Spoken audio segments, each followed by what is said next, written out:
Devo Plus is very simple. It's about the Scottish Parliament raising the money it spends. And the choice ahead of the people of Scotland is also a clear one, whether to continue to be part of the United Kingdom or to leave it. Each political party, alongside trade unions, community and civic bodies, will debate and discuss, but the people will ultimately make a choice. And that choice can be an enriched one if it is not simply a contest between separation or the status quo. And to secure a stronger Scotland within the UK, we believe that there can be a better way. We believe that we have the proposals which are not only better, but more popular than the status quo and independence. But before I talk about the specifics of the proposal, let me be very clear about a key issue also. Our focus is not on process, but on principle. Devo Plus is not a campaign for a second question on the referendum paper, nor does it believe one is necessary for it to be implemented. It is, however, up to the parties and parliaments to agree the process surrounding the referendum. Our aim is to promote Devo Plus as the best way forward, where both Westminster and Holyrood become responsible for the money they spend, and this is our priority.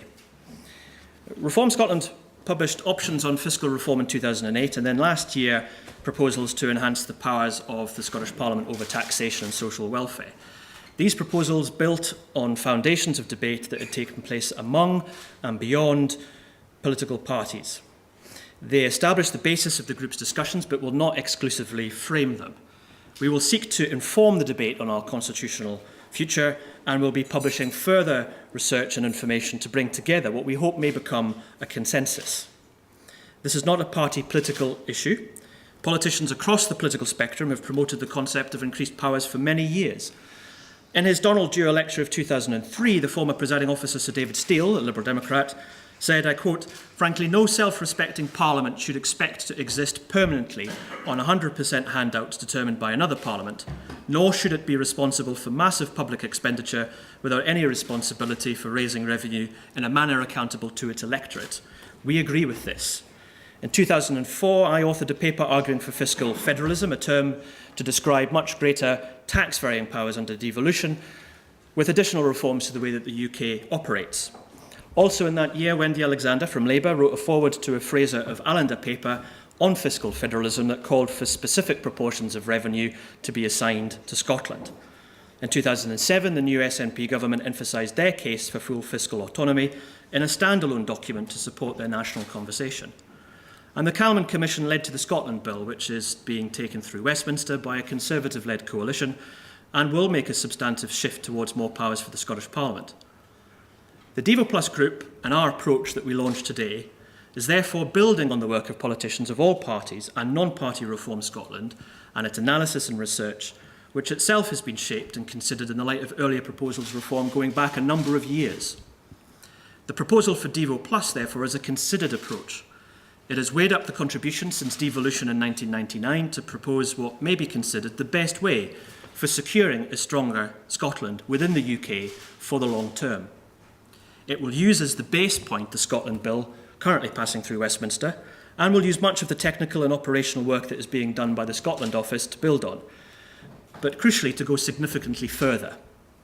It begins with a fundamental principle that for the long-term sustainable relationship to exist between parliaments, between Scotland and the rest of Britain, we will require further reform.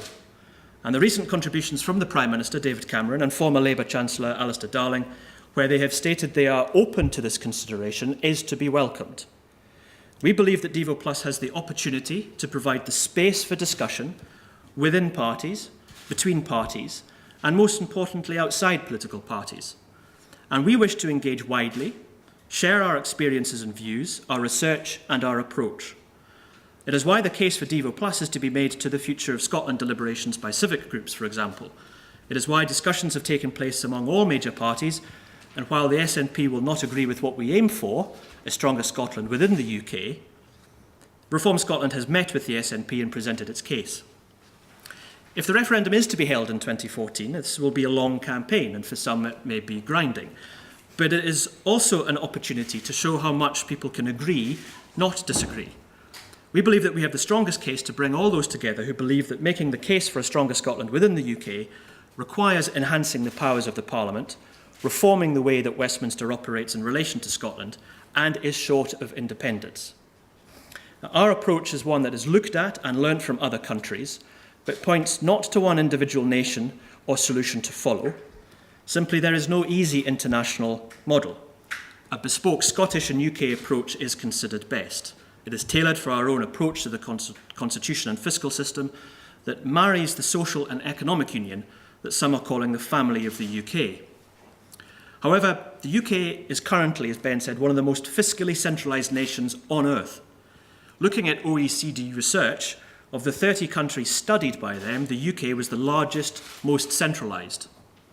It afforded its constituent nations and its local authorities minimum finance-raising powers and is predominantly a country based on financial transfers between levels of government and regions of the country.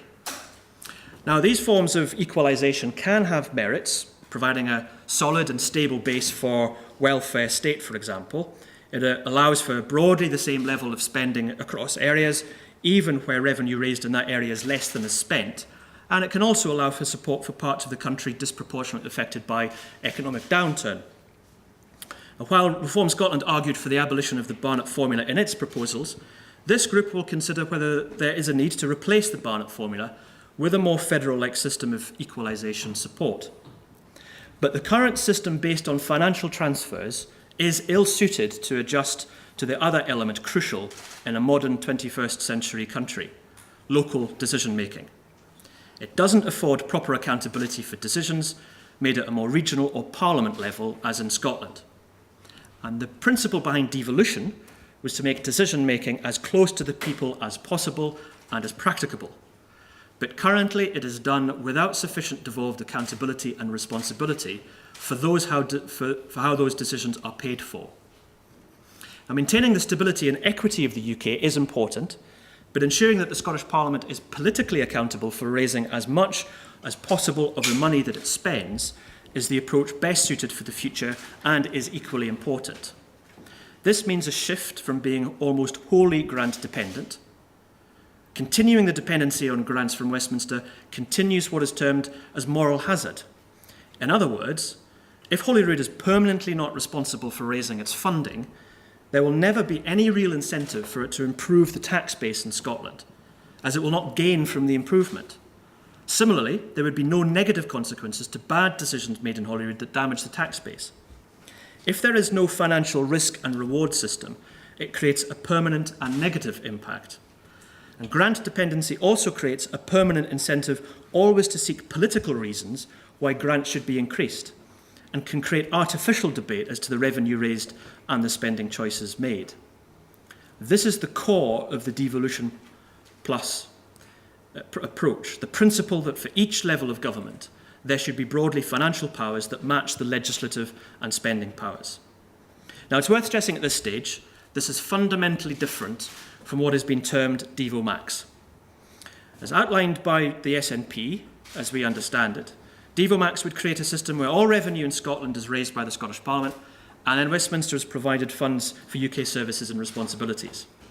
This first call on expenditure would mean that the Scottish Parliament would have no ability other than to provide funds for new foreign policy or defence commitments, or for more expenditure on macroeconomic policy or pensions, just to mention three key areas. Given that there would be a constitutional requirement for Scotland to either increase its borrowing, assuming this was part of the SNP proposal, or raise tax to pay for UK policies that the Scottish Government may disagree with, it's not difficult to appreciate how unstable a system this would be and would provide from the outset a deeply divisive and dangerously flux financial and political relationship between Scotland and the other nations within the UK. It's interesting to note that such a model exists nowhere else, and for the very good reasons that I outlined. Such a move would be wholly contrary to what the OECD consider appropriate, and we have no hesitation in ruling it out categorically. So it is clear that the status quo, even with the welcome reforms in the Scotland Bill, require further reforms to provide greater accountability. It is equally clear that Devo Max is an option which is going to cause constant friction between Westminster and Holyrood. So now turning to some of the specifics. Devo Plus proposals we use for the basis of these, the Reform Scotland proposals. They are the starting point. To reach the goal of the Scottish Parliament being responsible for raising what it spends, the proposal was that all taxes are devolved, other than those specifically reserved, as a financial principle based on the legislative principle of the original Scotland Act in 1998.